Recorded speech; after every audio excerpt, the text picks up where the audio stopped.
Fjouwer keer 5 als 10 kilometer rennen. Het kind tijdens de avondvierdaagse in Verskaten plakken. In Kalm en omkrieten is het een groot succes. Het weer zit gelukkig mee, maar als je overdag zag, denk je, oh help, de regenbuien die kwamen voorbij en onweer hoorde je dan op de journaals.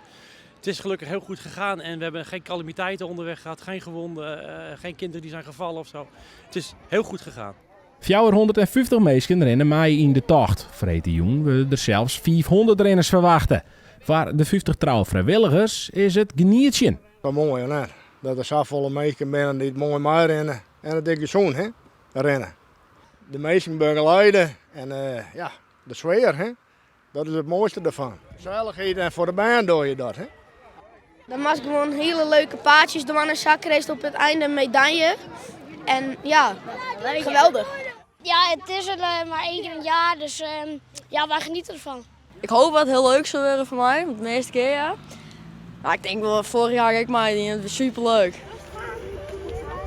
Ja, maar de muziek en zo, we rennen wel in de hut. Al je meisjes inhouden, proberen wel de eerste te wezen. Als je nagaat dat we 4 jaar geleden met 350 kinderen begonnen en nu zit je op bijna het dubbele.